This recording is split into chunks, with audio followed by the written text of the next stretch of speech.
Welcome back बच्चों। आज हम नए टॉपिक पर डिस्कशन करेंगे। टॉपिक का नाम है परमुटेशन एंड कॉम्बिनेशन। तो सबसे पहले हम परमुटेशन की बात करते हैं। तो परमुटेशन है क्या? तो एक तरह से नंबरों का खेल है। नंबर को अरेंज करने की व्यवस्था है। कभी भी हमारे पास कुछ नंबर दिए होंगे तो उनसे कुछ डिजिट का नंबर हमें 3 डिजिट का, 4 डिजिट का या 5 डिजिट का, ख़ास तौर से मोबाइल कंपनियां इस तरह के सिस्टम को ज़्यादा अप्लाई करती हैं कि 0 से लेकर 9 तक के डिजिट्स होते हैं और हम सभी लोगों को एक डिफरेंट यूनिक नंबर देना है।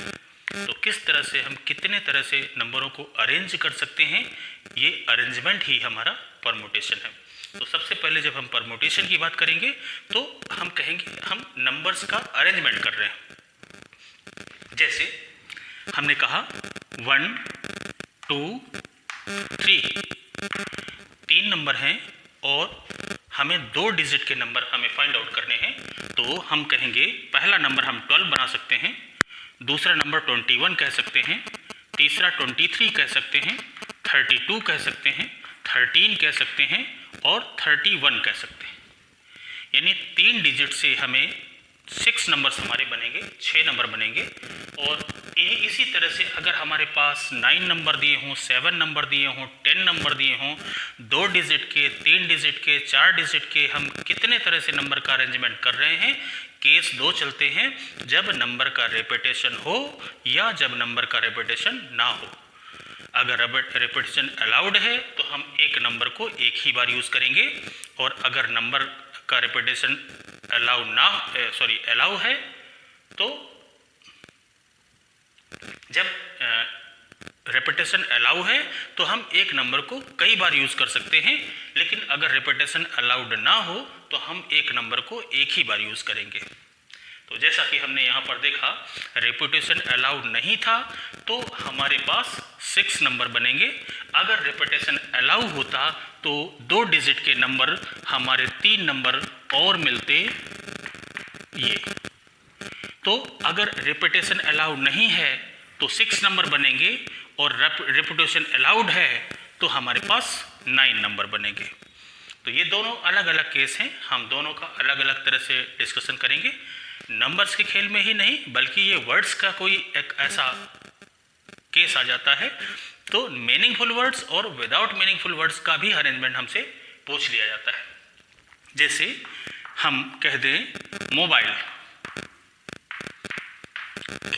जैसा कि आप जानते हैं कि इसमें 6 वर्ड्स है, और 6 वर्ड्स में से अगर नंबर को हम इधर उधर कर दें, वर्ड्स को हम इधर उधर कर दें, तो हम कितने तरह से वर्ड बना सकते हैं, इस चैप्टर में हम इसी का हम स्टडी करेंगे।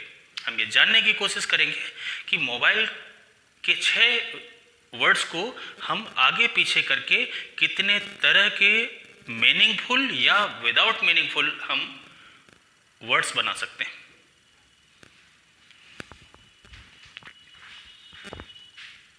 पहले हम इसके कुछ बेसिक्स जान लेते हैं। जैसे एक बेसिक हमारे पास है फैक्टोरियल।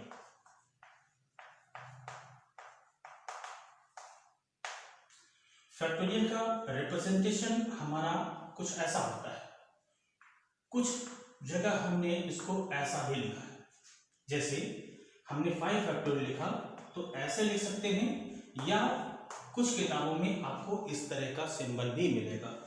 तो ये 5 फैक्टोरियल का सिंबल ऐसा या ऐसा। फॉरेन बुक उठाएंगे तो ऐसा भी लिखा हुआ है, लेकिन हम चूंकि इंडियन बुक्स पढ़ते हैं तो जनरली हमें ये दोनों में से देखने को मिलेगा। ये ज़्यादा मिलेगा, कुछ बुक्स ने इसको भी फॉलो किया है। मीनिंग क्या होता है? जैसे हम 5 फैक्टोरियल की बात करते हैं तो हम लिखते हैं 5 × 4 × 3 × 2 × 1। 4 फैक्टोरियल की बात करेंगे तो हम लिखेंगे 4 × 3 × 2 × 1। इसी तरह से 3 फैक्टोरियल की बात हम करेंगे तो हम लिखेंगे 3 × 2 × 1। 2 फैक्टोरियल की बात करेंगे तो हम लिखेंगे 2 × 1। 1 फैक्टोरियल की बात करेंगे तो हम 1 ही लिखेंगे। इवन 0 फैक्टोरियल की बात भी करेंगे तो हम इसका वैल्यू 1 लिखते हैं। ये चीज़ ध्यान रखिए।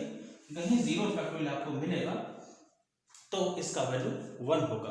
कैसे होगा ये आपको आगे वाले क्लास में मिलेगा। जब कभी बीएससी में आप जाएंगे तो 0 फैक्टोरियल का 1 डेरिवेशन है, हमारे सिलेबस में 0 फैक्टोरियल का 1 डेरिवेशन नहीं दिया हुआ है, इसलिए हम यहाँ पर सिर्फ याद करके हम ये इसका काम चलाएंगे। जब डेरिवेशन की बात आएगी तो हम आगे कभी देखेंगे इसका। खैर, अब इसी में से अगर हमें रूल तो क्या होता है कि 5 फैक्टोरियल अगर लिखा हुआ है तो 5 से लेके आप डिक्रीजिंग ऑर्डर में या इंक्रीजिंग ऑर्डर में आप 1 तक जाएं और सभी नंबर का मल्टीप्लाई करें। इसी तरह से हमने 4 फैक्टोरियल को हमने ऐसा भी लिखा है, 3 फैक्टोरियल को ये लिखा है। तो अगर हम यहाँ कहें तो ये 1 फैक्टोरियल भी है, हम इस 1 को यहाँ तक एक्सपेंड करें और इसको हम 1 फैक्टोरियल लिख दें, या हम 5 इंटू 4 इंटू 3 फैक्टोरियल भी लिख सकते हैं इतने पार्ट, क्योंकि ये 3 फैक्टोरियल का वैल्यू हमें नजर आ रहा है। तो कभी हमारे पास जैसे 12 फैक्टोरियल है और अपान 10 फैक्टोरियल है, तो हम 12 फैक्टोरियल को अप टू 1 तक एक्सपेंड नहीं करते, बल्कि उतना एक्सपेंड कर लेते हैं जिससे हमारे नीचे की वैल्यू कैंसिल हो जाए। तो हम इसको 12 इंटू 11 इंटू 10 फैक्टोरियल लिख देते हैं अपान 10 फैक्टोरियल, क्योंकि हम नीचे यानी ऊपर वाले पार्ट को जब हम मल्टीप्लाई यानी डिक्रीज करते हुए चले जाएंगे तो आगे 10, 9, 8, 7, 6, 5, 4, 3, 2, 1 आएगा, नीचे से भी हमें सेम वैल्यू मिलेगी, हम कैंसिल कर देंगे। इसीलिए हमने कहा कि ये नंबर को हम 3 फैक्टोरियल लिख सकते हैं, इस नंबर को हम 4 फैक्टोरियल लिख सकते हैं। तो यहाँ भी 4 फैक्टोरियल है, 5 इंटू 4 फैक्टोरियल भी लिखा जा सकता है। तो कभी बड़ी वैल्यू हो तो हम उसे उतना एक्सपेंड कर लेते हैं जिससे हमारा काम चल जाए। अगर हम यहाँ से इसको कैंसिल कर दें तो इसका वैल्यू हमारा 132 हमें मिल सकता है। तो फैक्टोरियल का कुछ इसी तरह का काम है कि जितने फैक्टोरियल आपको लिखा हो उसका वहां से लेके अप टू 1 तक के नंबर का मल्टीप्लाई कर दिया जाए। इस फॉर्मूले में हमें इनकी जरूरत पड़ेगी, इसलिए हम इसको आपको पहले ही बता देना चाहते हैं कि कभी भी फैक्टोरियल फॉर्मेट मिले तो हम फैक्टोरियल फॉर्मेट को इसी तरह से ही एक्सपेंड करेंगे। आते हैं आगे।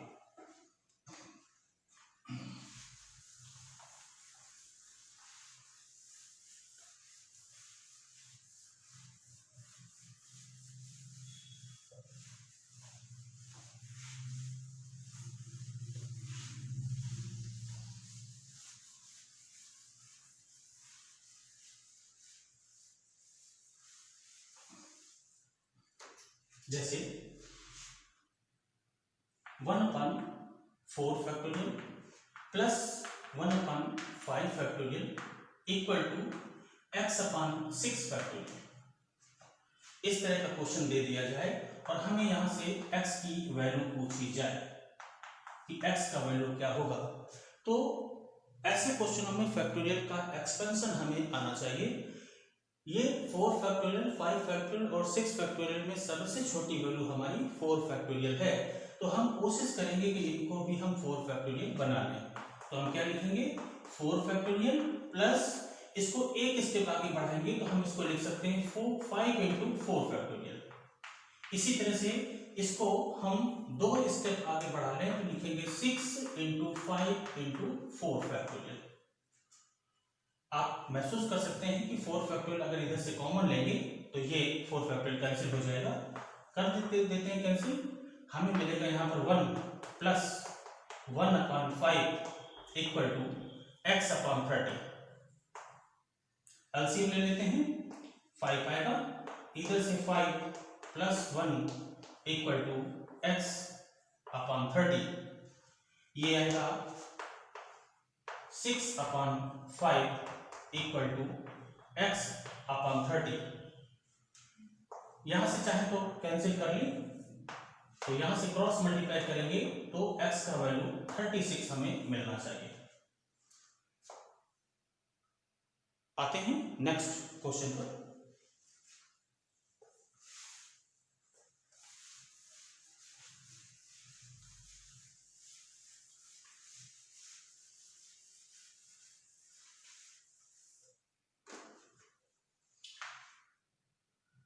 Three factorial plus 4 factorial equal to is not equal to 7 factorial. जैसा कि कुछ बच्चे ऐसा सोच रहे होंगे कि 3 फैक्टोरियल है और यहाँ पर 4 फैक्टोरियल है, तो फैक्टोरियल और फैक्टोरियल अगर कॉमन ले लिया जाए तो ब्रैकेट में 3 + 4 मिल जाएगा। यानी इसको ऐसा, अगर हमने फैक्टोरियल कॉमन ले लिया तो यहाँ पर 3 + 4 मिल जाएगा और ये वैल्यू हमारी 7 फैक्टोरियल हो जाएगी। वैसे मुझे उम्मीद है कि आपके कई बच्चों के दिमाग में ऐसी बात आ रही होगी, क्योंकि जैसे हम जानते हैं कि यहाँ 3x + 4x = 7x लिखते हैं, तो यहाँ पर भी 3 फैक्टोरियल + 4 फैक्टोरियल = 7 फैक्टोरियल आप सोच रहे होंगे, लेकिन आप पूरी तरह से गलत हैं। ऐसा कभी नहीं होता। फैक्टोरियल का कॉन्सेप्ट ही अलग होता है। हम इसको सॉल्व करने के लिए हम 3 फैक्टोरियल + 4 फैक्टोरियल का वैल्यू कैलकुलेट करेंगे, तो यहां से आएगा 3 × 4 2 × 1 प्लस 4 × 3 × 2 × 1 इक्वल टू 7 फैक्टोरियल को लिखेंगे 7 फैक्टोरियल 7 × 6 × 5 × 4 × 3 × 2 × 1। इसका वैल्यू जैसा कि जानते हैं आप 6 होगा। इसको आप मल्टीप्लाई करेंगे तो 24 आएगा और इसको आप मल्टीप्लाई करेंगे तो 5040 आएगा। अब आप ये देख सकते हैं कि इन दोनों का वैल्यू 30 होगा और इधर का वैल्यू 5040 होगा। तो अब आपका ये हम कह सकते हैं कि ये पूरी तरह से अनइक्वल है, यानी 3 फैक्टोरियल और 4 फैक्टोरियल का समेशन 7 फैक्टोरियल नहीं होता। तो कंफ्यूज नहीं होना, जो कॉन्सेप्ट है फैक्टोरियल का कॉन्सेप्ट हमें मालूम होना चाहिए। आते हैं नेक्स्ट टॉपिक।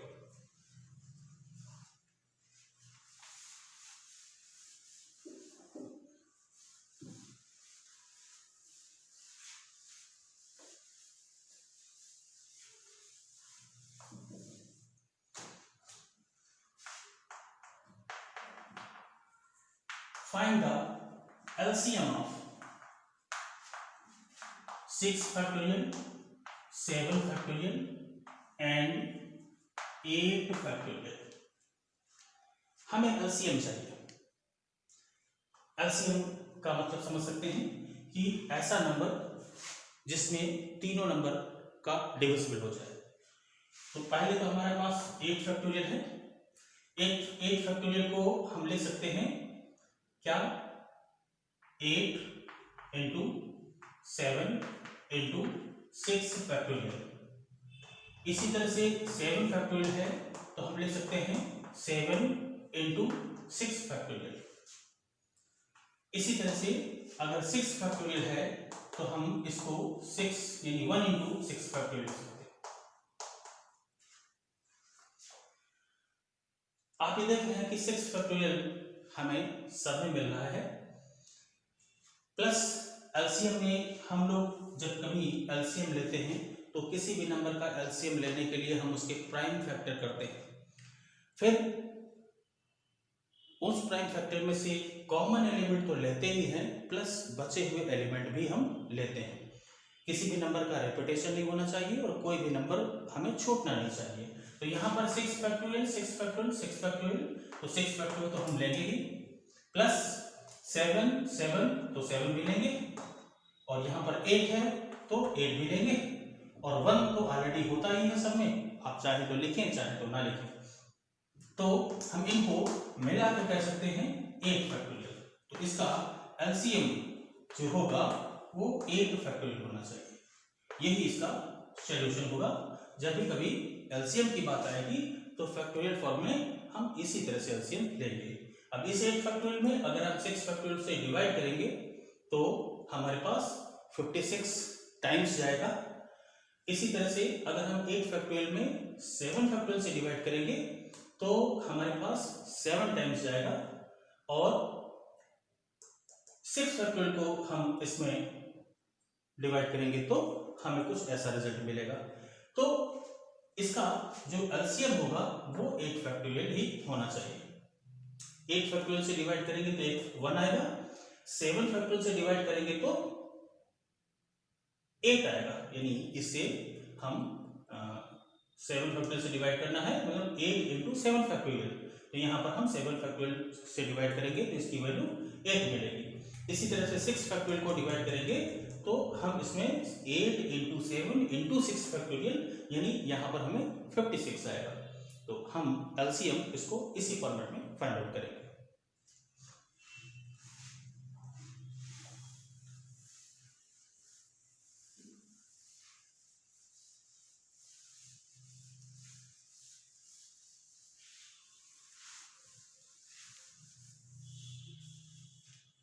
अब हम सबसे पहले परम्यूटेशन की डेफिनेशन में आते हैं।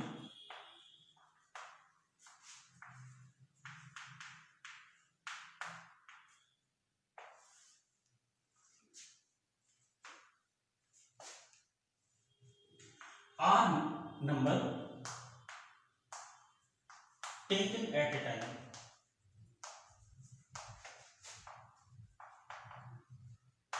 out of n number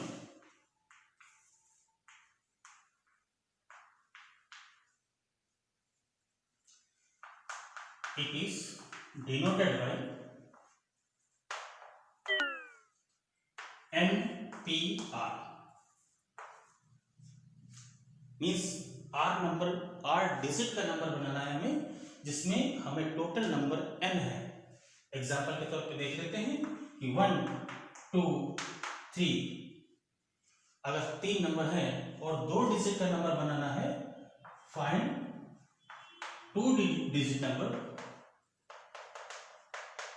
तो ये हमारा r होगा यानी r इक्वल टू हम 2 कहेंगे और n इक्वल टू 3 कहेंगे।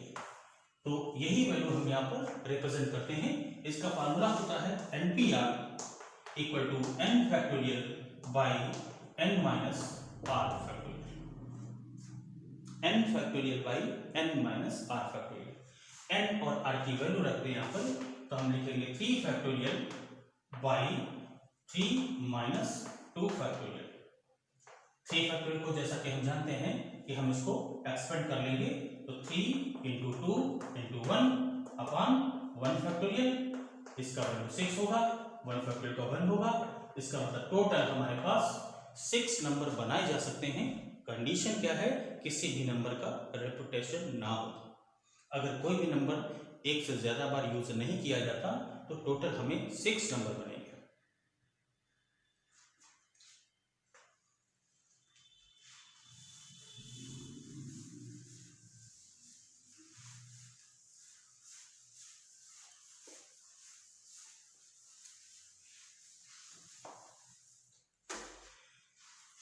इसी तरह से 1 2 3 4 5 6 7 8 एंड 9। पहला find 4 digit number,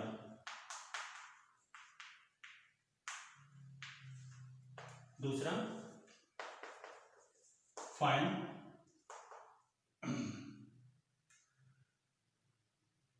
3 digit number.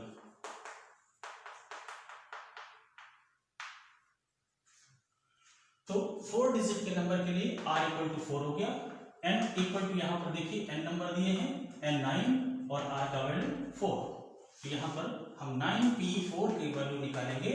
Formula क्या होता है, 9 फैक्टोरियल बाई 9 माइनस 4 फैक्टोरियल। हमने NPR का फार्मूला लगाया जैसा कि आप जानते हैं, n factorial by n minus r factorial. अगर इस फार्मूले को अप्लाई करें तो हम NP4 को 9p4 को हम ऐसा लिख सकते हैं, तो यहाँ पर 9p4 equal to 9 factorial by, इसको आप करेंगे तो 5 फैक्टोरियल आएगा। 9 को इतना एक्सपेंड कर दो कि हमें 5 मिल जाए, तो हम लिखेंगे 9 into 8 into 7 into 6 into 5 factorial by 5 factorial. इससे इसको हम कैंसिल कर देंगे और 9 इंटू 8 इंटू 7 इंटू 6 इसको हम मल्टीप्लाई कर लेंगे और मल्टीप्लाई करने से जो रिजल्ट आएगा वही हमारा इसका सॉल्यूशन होगा। तो इसका आप मल्टीप्लाई कर दीजिए, जो सॉल्यूशन आएगा वही इसके टोटल 4 डिजिट के नंबर होंगे।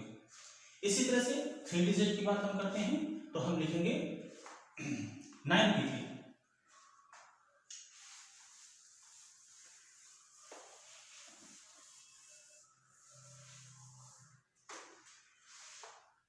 9p3 तो ये कहेंगे 9 फैक्टोरियल बाई 9 माइनस 3 फैक्टोरियल। 9 को हम उतना एक्सपेंड कर लें जितना हमें जरूरत है। 9 फैक्टोरियल अपन इसको 6 फैक्टोरियल। 9 को एक्सपेंड करें 9 into 8 into 7 into 6 factorial by 6 factorial. यहां से हम 6 फैक्टोरियल कैंसिल कर देंगे तो वैल्यू हमें 9 इंटू 8 इंटू 7, यहीं से हम अगर मल्टीप्लाई करें तो 72 into 7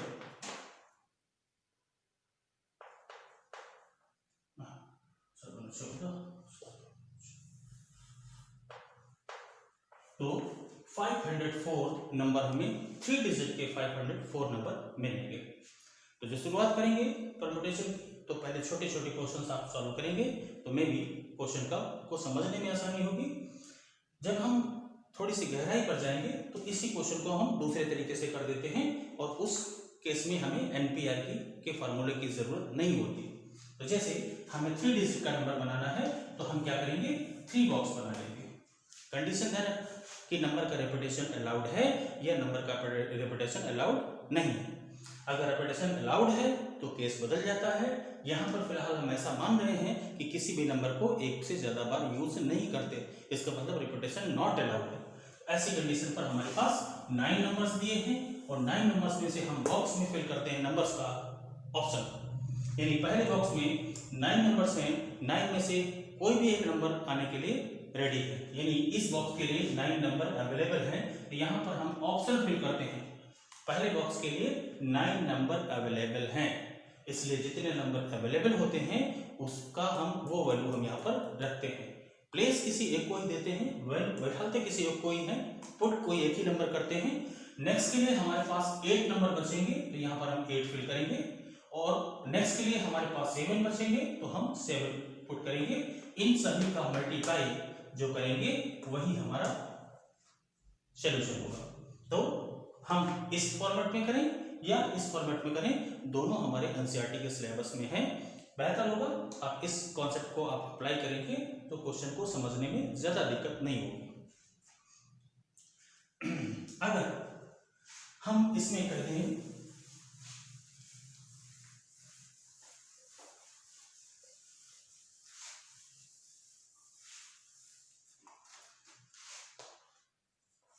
find 4 digit even number, चौथा क्वेश्चन हम देते हैं फाइंड 3 डिजिट ऑड नंबर। तो जब भी कभी हमें इवन और ऑड नंबर की जरूरत पड़ती है तो 4 डिजिट की बात हम करेंगे तो हम 4 बॉक्स बनाएंगे 1 2 3 4। और इवन नंबर डिसाइड करने के लिए हमें ये यूनिट प्लेस का जो नंबर है यही डिसाइड करता है कि वो नंबर इवन होगा या ऑड। अगर यहाँ पर हम कोई इवन नंबर लिख देते हैं तो इधर हम कौन सा नंबर लिखते हैं ये हमें मायने नहीं रखता, वो वैल्यू पूरा का पूरा इवन होगी। अगर हम 1 लिखते हैं, हम 11 लिखते हैं, हम 211 लिखते हैं, ये सभी नंबर इधर का नंबर कुछ भी रखें, अगर पहला नंबर हमारा इवन है तो वो सभी के सभी नंबर इवन होंगे। यानी सबसे बड़ा रोल होता है वो इस बॉक्स में अवेलेबल नंबर का होता है। तो यहाँ पर हमें इवन नंबर चाहिए, 4 डिजिट के इवन नंबर। तो यहाँ पर हम देख लेते हैं कि इवन नंबर कितने हैं। तो एक नंबर इवन है, दूसरा इवन है, तीसरा ये है, चौथा ये है, यानी टोटल 9 नंबर में से 4 नंबर हमारे इवन है। तो यानी इस बॉक्स में आने के लिए 4 लोग ही फिट हैं। हम ऐसा मानते हैं कि इस प्लेस पर इवन आएगा तो वो टोटल नंबर इवन होगा। इसलिए इस बॉक्स में हमारे पास जो अवेलेबल नंबर हैं उनमें से 4 नंबर ही इवन है और इसलिए यूनिट प्लेस पर इन 4 में से किसी एक का आना जरूरी है। एक ही आएगा यहाँ पर, 4 लोग फिट थे तो 4 फिट में से हमने एक को सेलेक्ट कर लिया। अब हमारे पास 8 नंबर बचते हैं तो 8 में से इस बॉक्स में 8 में से कोई एक आ जाएगा, इस बॉक्स में से 7 में से कोई एक आ जाएगा और बचे हुए 6 नंबर इसमें आ जाएंगे। तो यहां से 56 इंटू 64, इन दोनों का यानी इन सभी नंबर का मल्टीप्लाई कर लेते हैं और मल्टीप्लाई करने से जो रिजल्ट आता है हम उसी को इसका सॉल्यूशन मानते हैं। तो आप इसको मल्टीप्लाई कर लें और मल्टीप्लाई करने के बाद जो वैल्यू आए वही हमारा इसका सॉल्यूशन होगा। इसी तरह से जब 3 डिजिट की बात हम करते हैं तो 3 बॉक्स बना लेते हैं और यहाँ पर ऑड नंबर पूछे हैं तो सबसे पहले ऑड नंबर देखते हैं। तो पहला 1 है, दूसरा 3 है, तीसरा 5 है, चौथा 7 है और पांचवा 9 है। ये हमारे पास ऑड नंबर है, यानी एक ऑड हमें यहाँ मिल रहा है, एक ऑड हमें यहाँ मिल रहा है, एक ऑड हमें यहाँ मिल रहा है, एक ऑड हमें यहाँ मिल रहा है और लास्ट नंबर भी हमारा ऑड है। किसी नंबर का इवन होना या ऑड होना उसका यूनिट डिजिट ही डिसाइड करता है, इसलिए ये नंबर हम यहाँ पर सबसे पहले फिल करेंगे कि ये नंबर अगर इवन होगा तो टोटल वैल्यू इवन होगा, अगर ये नंबर ऑड होगा तो टोटल वैल्यू ऑड होगी। तो इस बॉक्स में हम सबसे पहले फिल करेंगे, हमारे पास 5 ऑड नंबर हैं, इस बॉक्स में हम 5 फिल कर देंगे। तो 5 फिल करने से हमें क्या मिलेगा कि यहाँ पर ये 5 लोग फिट थे इस बॉक्स में आने के लिए। इसके बाद हमने प्लेस किसी एक को ही दिया है, यानी इन 5 में से कोई एक ऑप्शन यहाँ पर, एक नंबर यहाँ पर फिल किया जाएगा। अब बचे हुए हमारे पास 8 नंबर हैं, तो 8 में से एक को हम यहाँ दे देंगे। अब 7 बचेंगे, 7 को अब में से एक को हम यहाँ दे देंगे, सब का मल्टीप्लाई कर देंगे। तो यहाँ पर 8 इंटू 35, तो हमें यहाँ पर शायद इसका वैल्यू 280 मिल जाएगा। तो इस तरह से हम इसके टोटल नंबर निकाल लेते हैं। एक बार क्वेश्चन को देखें, समझने की कोशिश करें और इसके बाद हम लोग इस पर आगे डिस्कस करें।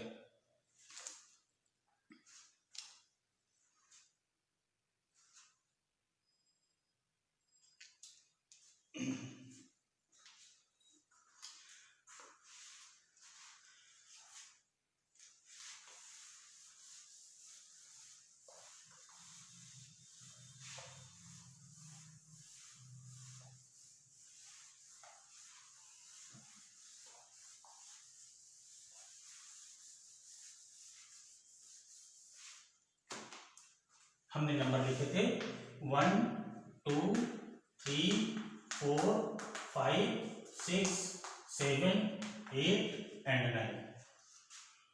हम इसी से फिर से क्वेश्चन बनाना चाहते हैं, हाउ मेनी नंबर्स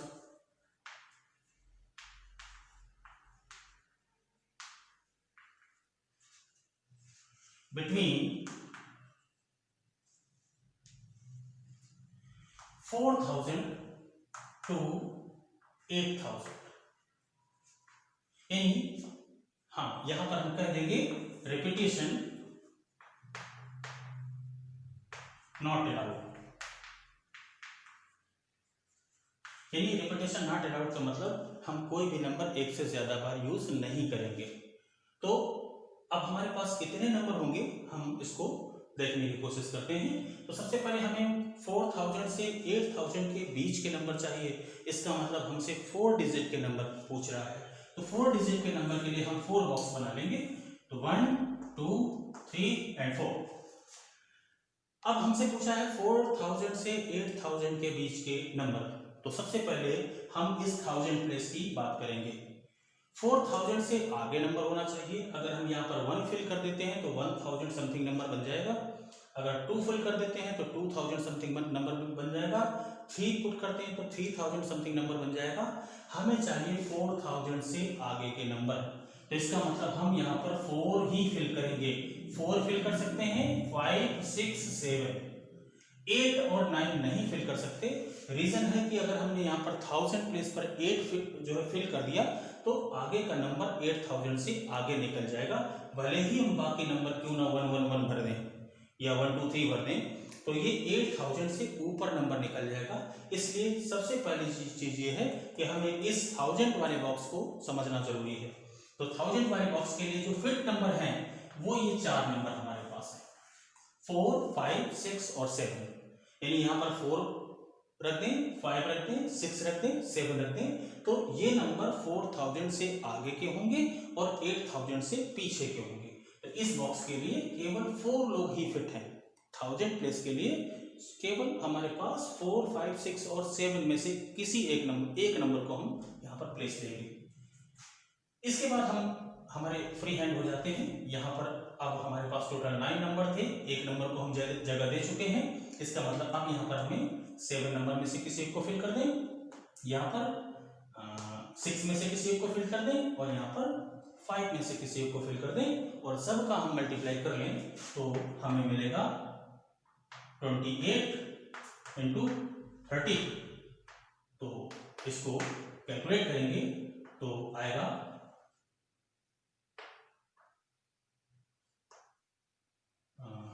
कितना 74।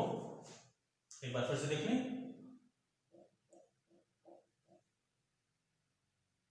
8 यानी केवल 840 नंबर ही हमारे होने चाहिए। तो बाकी नंबर आप कहोगे कहाँ गए, 4000 से 8000 के बीच में, तो हमारे पास 4000 नंबर है। तो वो नंबर हमने हटा दिए हैं जिनमें किसी भी एक नंबर का को रिपीट किया गया है।